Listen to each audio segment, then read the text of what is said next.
would be my counsel to him. Chris Rock cannot beat Will Smith in a fight, more than likely.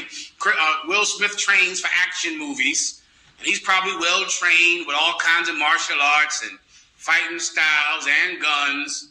This is what, but if he truly wants revenge, and Chris Rock must get revenge in the spirit of Christ, he has to do it, or else he won't be a man.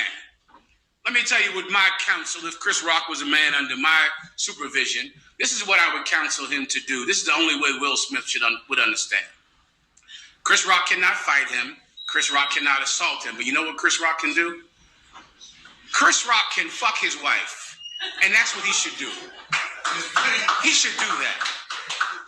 He should buy some of that good heroin. He should buy some of that good heroin. They got good heroin down here in Kensington. Kensington got excellent heroin, excellent cocaine, purer than in New York.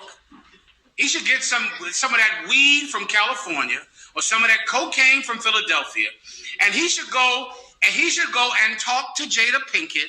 You know what he should do? He should befriend her son. He should go make friends with her son. He should come over the house and say, "Listen, I want to squash this beef. I'm sorry about what I said about your head. You know, that was wrong. Me and Jaden here playing video games here."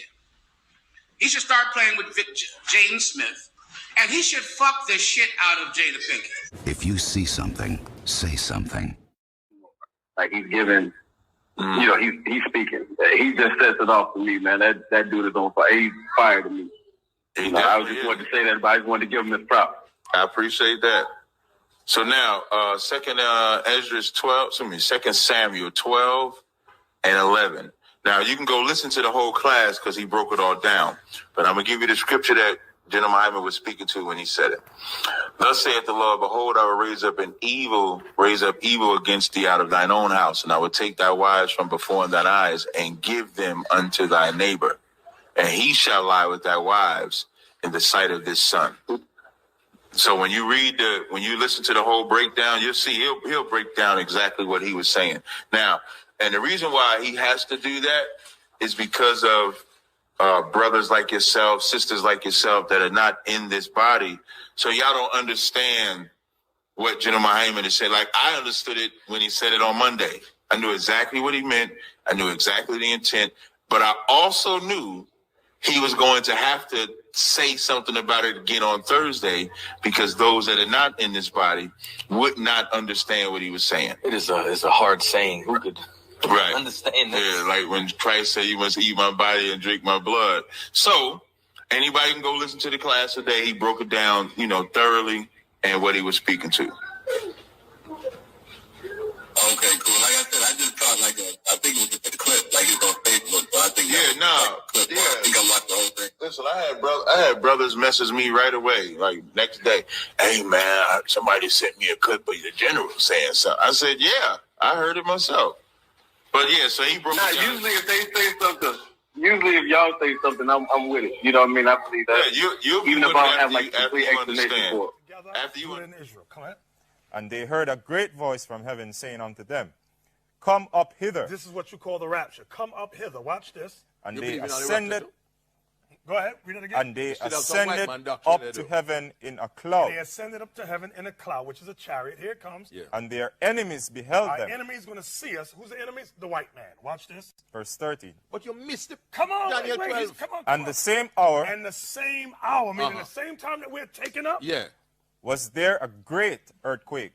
Meaning destruction. Right? And the 10th part of the city fell. Meaning the 10th part of the city is going to be destroyed. Mm-hmm. This is the great thing that Daniel's talking about, which shall never been since the world began. No, this is saying Israel. This is saying the people of Israel.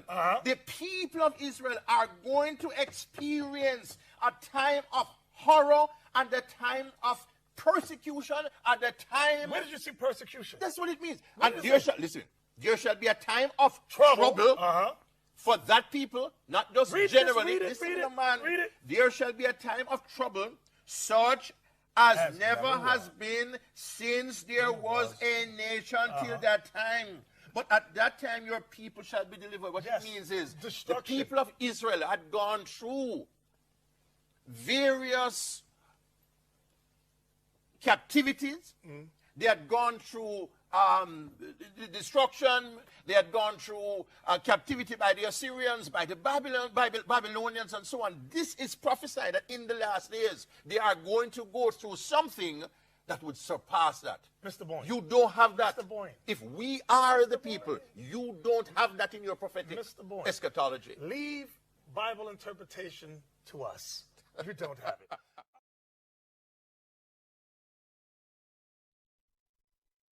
The military could never come upon its citizens. Well, we're not citizens, we're denizens. I've been telling you that for years. Hear, O ye my beloved, saith the Lord. Behold, the days of trouble are at hand, but I will deliver you from the same. So he says, behold, the days of trouble are at hand. We're in those days of trouble. We're entering Jacob's trouble, like it says in, was it Jeremiah 30? We're beginning in that era now. That pandemic is a part of it. And it's not over. The party ain't over. It's just going to escalate. So that's going to be the outcome. We're going to be carrying along like la-di-da, like you're doing now. So everything going all right. That's right. You know, war will be going carnival, on. Excitement, and so on. Then war will pop off. So we as a people will not go through an ethnic kind of a persecution. No, that won't happen. Nope. So the military could never come upon its citizens. Well, we're not citizens, we're denizens. I've been telling you that for years. They slack not a moment. When that child cometh forth is slack. No, we're waiting for the Lord to come. We're waiting for the Lord to come from the heavens. But from now till then, there's going to be contractions in the earth, like a woman in travail. So that's going to be the outcome. We're going to be carrying along like la-di-da, like you're doing now. So everything going all right. That's right. You know, war will be going on. Carnival, excitement, and so on. Then war will pop off. So we as a people will not go through an ethnic kind of a persecution. No, that won't happen. Nope. So that's why the New Testament says, watch and pray. Watch for what? Watch for the fulfillment of Scripture. That's why we can identify the pandemic and say, this is what Christ was talking about. This is what Ezra talked about. This is what Jeremiah talked about. And it's only going to get worse and worse. Read. And the world shall mourn, and sorrow shall come upon it on every side. Hear, O ye my beloved, saith the Lord. Behold, the days of trouble are at hand, but I will deliver you from the same. So he says, behold, the days of trouble are at hand. We're in those days of trouble. We're entering Jacob's trouble, like it says in, was it Jeremiah 30?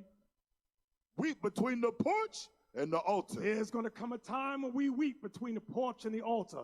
Pray between heaven and earth. Go ahead. And let them say, spare thy people, O Lord. Why do you think we're going to have to cry to the Lord and say, spare thy people? Believe me, brothers and sisters, during the pandemic, we were praying and fasting, Lord, spare thy people. We saw men and women dropping like flies. And even then shall evils grow upon earth, sword, famine, and great confusion. Y'all see that? Now on the news, your President Biden said, President Biden on the news said a famine may come to America. And it went over a lot. Black people slept on that. White people run to the supermarket. Shalom, shalom. First and foremost, before I begin, I want to give all praises, glory, and honor to Yahweh, Ba'ashim, Yahushua, Ba'ashim, Rakagadash, the bonds of the apostles, the bonds of the elders, a great millstone, rule well, and taught us his truth. Much respect to you brothers out there just preaching his word in truth and sincerity throughout the four corners of earth. Tabernacle David, hopeful elect and speckled bird, would say shalom. So today's lesson, I want to get into the Lord pretty much having the scope and looking at the wicked of our people, mainly those that know that they're Israelites, you know, the so-called heads of these other camps that are going off and leading the sheep to the slaughter, you know, having that pride on them, breaking down the scriptures wrong, having fashion shows, making the Passover a party, and so on and so on. Like ISBK, pushing, you know, just because another man does you wrong, that it's right for you to lay down with his wife, you know, commit adultery. That's wrong. So the Lord had the Spirit on apostles and elders and brothers to pretty much scope on you, you know, zero on you. So Israel, the righteous ones are going to see right through you. The righteous ones are going to see that what y'all putting out is folly. You know, and that's our job. And really, that's the Lord. That's the Lord looking at you. And the Lord is using his men, his true men, to rebuke you, to give you reproof, to give you correction. But Jake doesn't want that correction. You know, Jake is high and mighty. Oh, I've been in the truth for some odd years. Y'all can't correct me. You know, they come up. They come with that type of spirit, man. I'm going to get this right here. Philippians 1:17.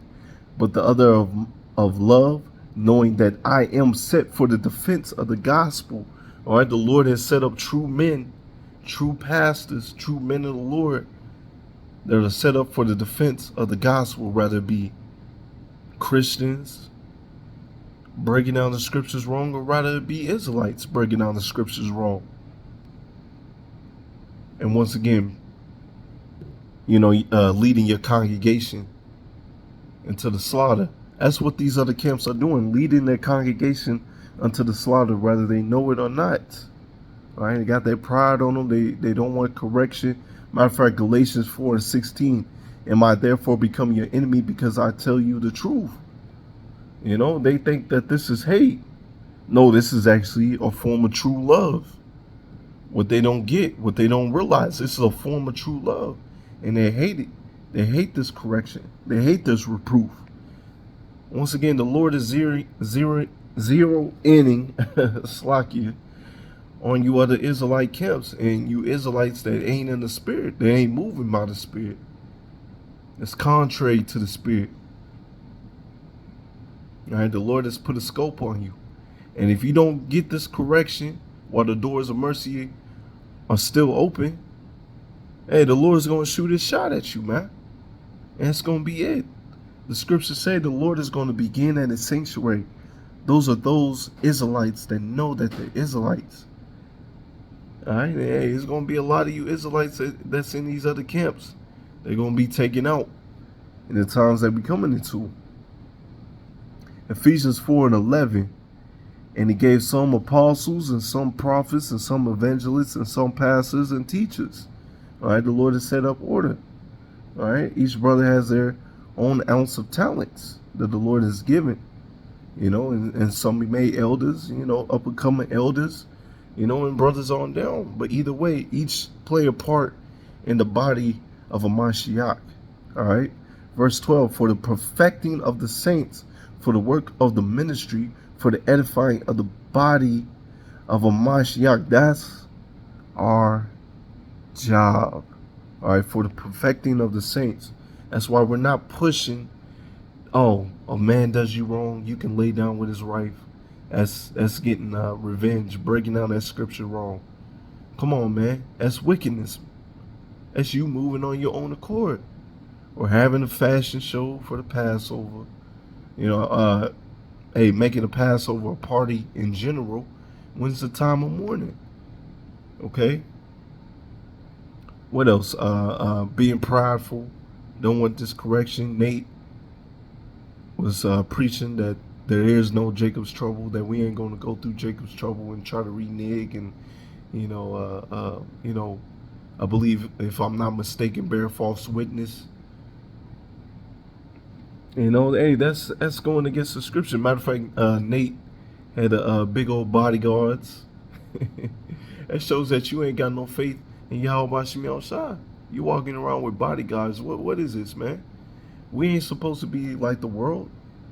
All right? Our people supposed to look upon us and see who's the true men of the Lord. And they're going to follow them.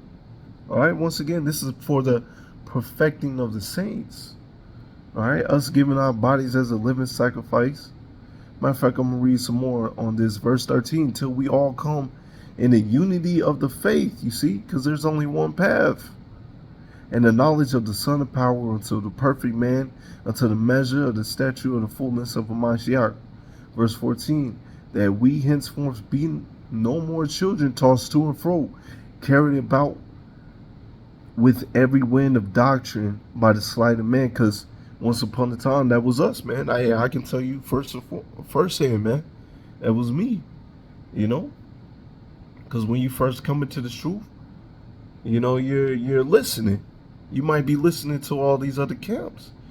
But if the Spirit's dealing with you, you're going to start listening to the apostles and elders, a great millstone, and brothers on down, you know, and brothers that's preaching likewise doctrine, the same doctrine, that's moving in the same spirit.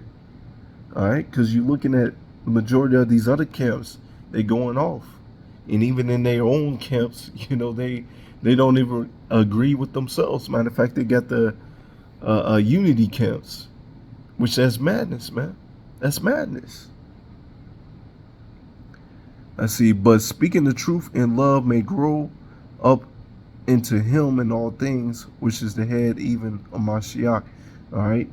So we're called not to be children anymore. You know, you're supposed to grow into this thing. You start off as a baby, a child, and you grow up to be a man in this truth. And you're not tossed to and fro, you know, following these other dudes, believing what these other dudes are saying. If the Spirit dealing with you, you can see right through them. Let's get this. Ephesians 4:29. Let not corrupt communication proceed out of your mouth. All right. What's corrupt communication? You know, putting the Lord's name in vain, saying that the Lord's name is many. All right. The Lord has many titles. All right. Those are titles. Like Al-Shaja, you know, evil demon-like power, you know, the Most High, Ancient of Days, Alpha and Omega. All right, those are titles, but those ain't the Lord's name. And also saying that you can lay down with another man's wife to get revenge. All right, that's corrupt communication. You're not supposed to do that, or down in a brother. All right. But that which is good to the use of edifying, that's what we're called to do, that it may minister grace unto the hearers. You see, we're supposed to edify our people, give them these precepts, give them correction, give them reproof, lead them to the path that is comely in the eyes of the Lord. Matter of fact, let's get this. Proverbs 29 and verse 1. He that is often reproved harden his neck. All right. Hey, they got that hard head. As my father would say, and I'm pretty sure some other Jake's fathers would say, you know, a hard head will make a soft bottom. All right. So a lot of you Jakes out there, you got that hard head, man. But soon it's not gonna be pretty for y'all, as we'll read. What's gonna happen for having a hard head and for not taking reproof? Shall suddenly be destroyed, and that without remedy. You see that? You're going to be suddenly destroyed if you don't take this correction, Jay. Get off your high horse. Pride was not made for men. All right. Sirach 32 and verse 14. Whosoever feareth the Lord Yahweh Shem Shah will receive his discipline. All right. When you come to this truth, you receive discipline. If you fear the Lord, you're not going to walk in the ways that you used to walk in. And they that seek him early shall find favor. You seek him early, you start doing what the Lord telling you to do, you're going to find favor. Short, plain, and simple, man. You ain't got to be walking around here with some damn bodyguards. Come on, man. Come on. What is this? What is this, man? Hey, coming into this truth as a man of the Lord, you're not given the spirit of fear, all right? He that seeketh the law shall be filled therewith, but the hypocrite will be offended thereat. You see? And these Jakes, you know, on their high horse, they're offended. Why are these bums coming up against us, man? Every time we look up, these bums are that's what they saying. Every time they look up, these bums are coming up against us, rebuking us, man. Well, that's the spirit, man. Take heed. They that fear the Lord shall find judgment and shall kindle justice as a light. A sinful man will not be reproved, but find an excuse according to his will, and showing you the distinction. All right, the true man of the Lord. All right, and he upholds, and he loves the Lord. He fears the Lord. He wants justice to reign in this earth. But a sinful man, all right, a hard-headed man, a man that gets pride on him, all right, they're not going to be reproved. And ISBK find an excuse according to his will, breaking down that scripture wrong to justify, laying down with another man's wife. That's wicked, man. That's wicked. Matter of fact, let's get this. Proverbs 15:10. Correction is grievous unto him that forsaketh the way. You see, and we giving our people correction, man. And that dude on that called ISBK, man, y'all the truth. I believe in y'all, man. Just roughly paraphrasing what he was saying. That goes to show you not everybody's been given the light to see and hear and to perceive this truth. Who has the truth, man? Hey, that's a scary thing. And your elders, all right, your leaders, I should say, all right, they don't want correction. It's grievous unto them. Why? Because they have forsaken the way. And that's why they teaching that madness, man. He that hateth reproof shall die. So you hate reproof, you're gonna be taken out, man. All right, you're gonna be taken out. That's just plain and simple, man. I'm gonna get these last few scriptures. I'm gonna close out right here. So Lord willing, this is edifying. This is 1 Peter 4:17. For the time has come that judgment must begin at the house of power. And if it begin at us, what shall the end be of them that obey not the gospel of power? You see, the Lord is going to start his judgment at his sanctuary. Those that know that they're Israelites. And that's why we giving our people correction, reprove, rebuking them. Hey, the Lord going to start at his own house. Hey, just like you got to clean your own house before you try to clean somebody else's house, man. That's what the Lord's doing. And that's why the Lord has set up real men of the Lord to truly break down these scriptures, to truly lead our people into that straight and narrow path, and to preach righteousness. These other camps are set up to lead the jakes that the Lord doesn't want to destruction. Whew. Man, I'm going to end it right there. Lord willing, it's edifying. I want to give all praises, glory, and honor to Yahweh, Ba'asim, Yahusah, Ba'asim, Karkidas, and the Wa Abba Baba Salomon.